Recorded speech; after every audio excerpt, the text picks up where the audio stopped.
negara hukum, semua sama di hadapan hukum. Keadilan dan kebenaran haruslah ditegakkan. Wahai para penegak hukum, mengabdilah demi bangsa ini.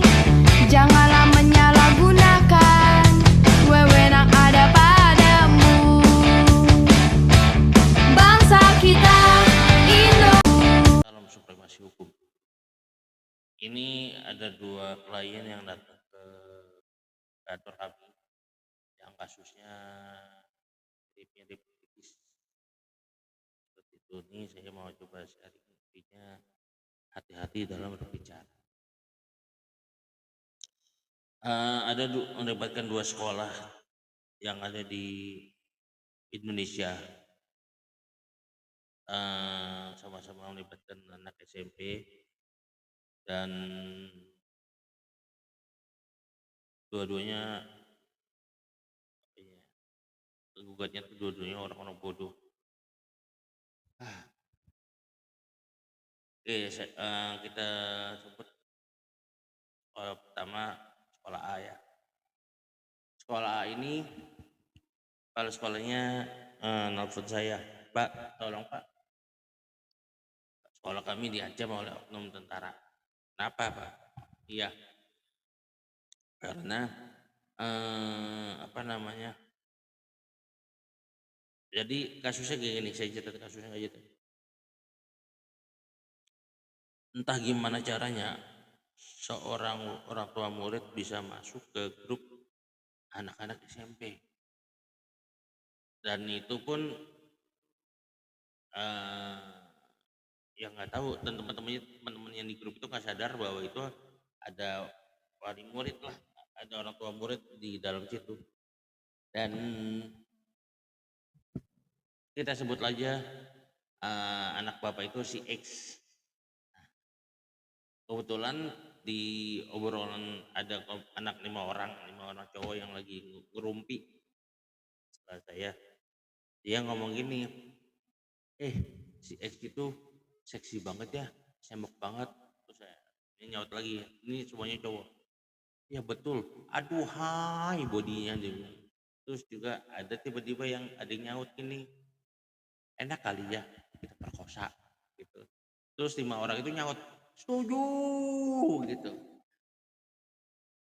Chat itu dibaca sama bapaknya, dan bapaknya nggak terima ke sekolah dan bayar oknum tentara TNI untuk mengancam sekolah itu. Padahal kenyataan di lapangan anak itu kuper, nggak ada yang nemenin, bener-bener kuper banget. Diajak ngobrol dikit aja istilahnya nyautnya 3 hari atau 5 hari kemudian. Tapi ya itulah, orang tuanya merasa kegeeran ekstrem dengan mengatakan anaknya diperkosa verbal. Mana ada pasal perkosaan verbal, mana ada. Nih, kita merujuk pada KUHP yang baru. Pasal pemerkosaan itu pasal 473 ayat 1, setiap orang yang dengan kekerasan atau ancaman kekerasan memaksa seorang bersetubuh dengannya dipidana karena melakukan pemerkosaan paling lama 12 tahun.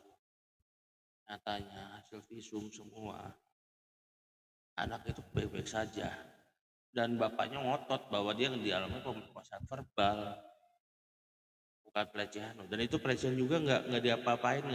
Ini belum cuman ngobrol kopi, dan dari sekolahnya menurut saya sudah bijak melakukan sanksi. 5 orang tersebut diskors selama 2 minggu buat efek jerak. Tapi ini bapak malah tetap nggak terima, harus mempertanggungjawabkan anaknya sudah diperkosa verbal. Pihak sekolah udah nerangkan, kan anak bapak kan disentuh nggak apa. Itu salah pelakunya, kenapa nggak anak saya nggak disentuh? Nah itu kan bodohnya benar-benar parah.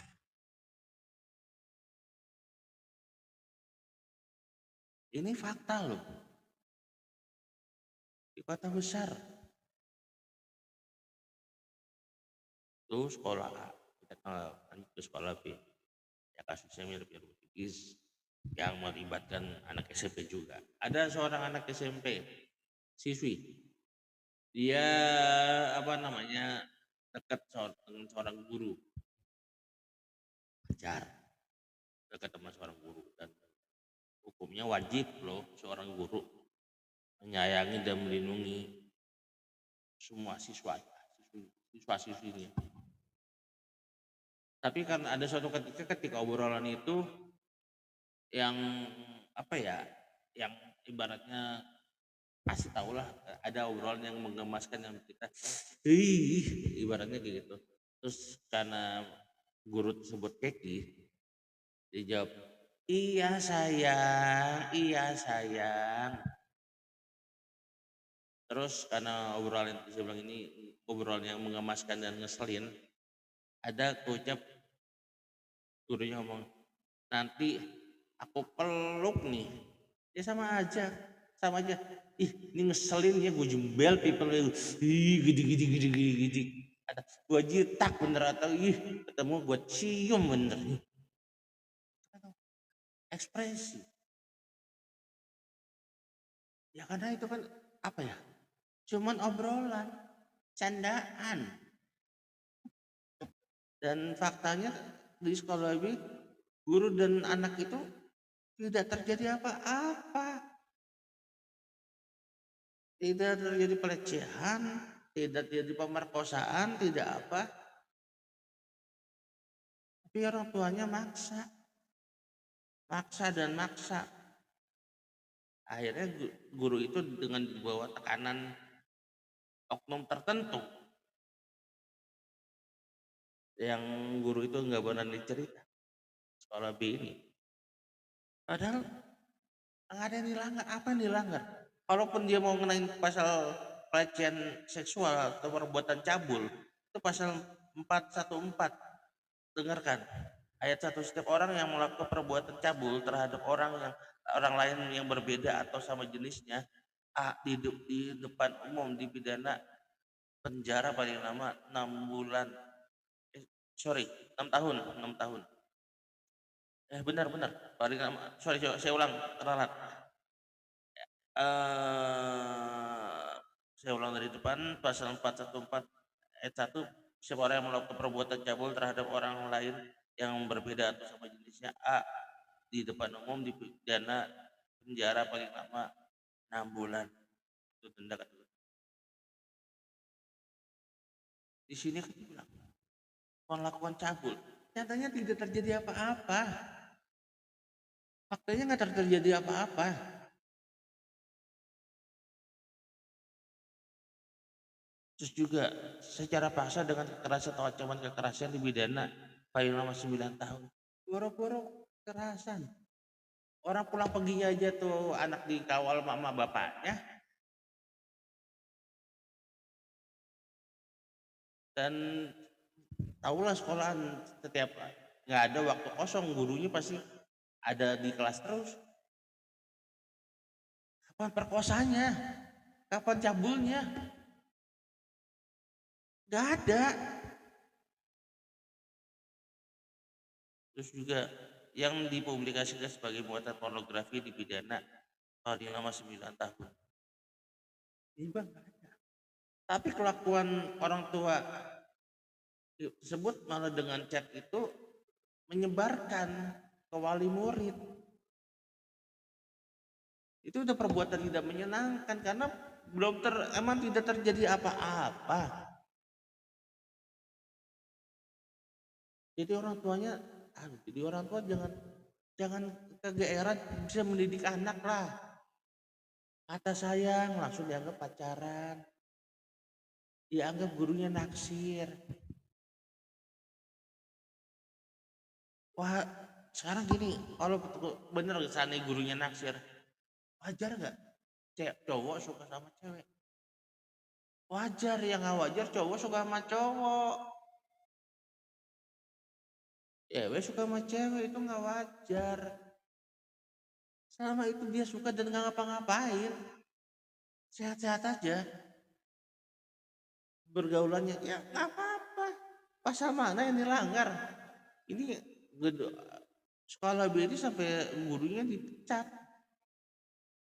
Padahal nggak ada pasal yang dilanggar, nggak ada.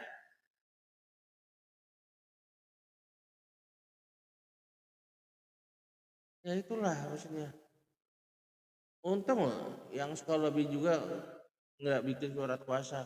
Ya, kalau gitu saya merahkan sekolah itu. Ya undang wartawan bener. Ini kan lucu kalau misalkan kita naikkan ke peradilan apa? Peradilan undang apa? Tenaga kerjaan. Hakim nanya, kenapa dipecat? Ya karena dua kata. Iya sayang. Nanti bapak peluk nih. Ih, gemesin. Dilakukan nggak? Enggak. Obrolan warung kopi bro.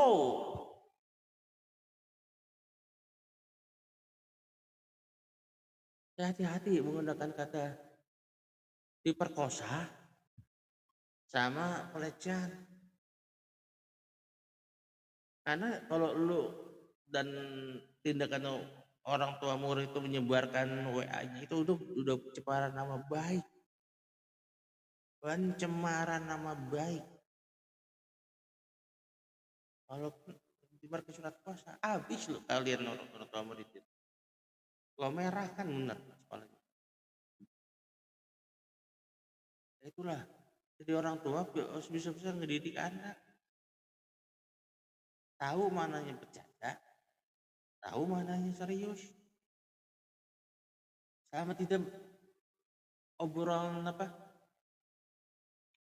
Gak menyentuh fisik. Kalau kata iya sayang aja dibuat alasan buat pecat seorang guru, gimana?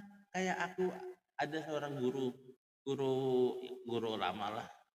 Ya manggil aku kalau kau siapa, dijawabnya opondut. Oh, kalau bapaknya itu dibilangin anaknya opondut, aku rasa udah minta hukuman mati tuh sama hakim tuh. Aku paham, opondut tuh bercanda, ucapan sayang.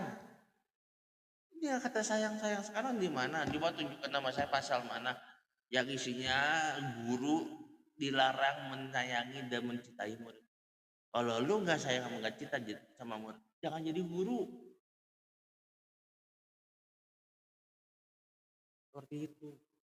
Kalau yang ngalamin kasus-kasus kayak gini, jangan takutlah dilanjuti ke peradilan seperti itu. Kalau kamu butuh advokat, auditor, hukum, mediator, sama server analis, hubungi kantor kami di bawah ini. Ya, ya dulu ya, tapi belum. Dan kami no pro bono, berbayar. Sekian, semoga ini jadi pembelajaran, hati-hati mulut, jangan ngomong dilecehkan nih, dilecehkan. Aku diperkosa, perkosa verbal. Gak ada perkosa verbal itu.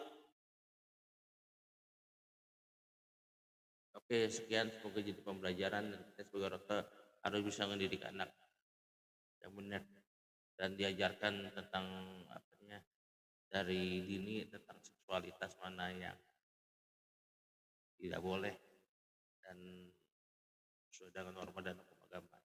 Saya yakin. Sekian, terima kasih dan jangan lupa subscribe. Sekali lagi, salam.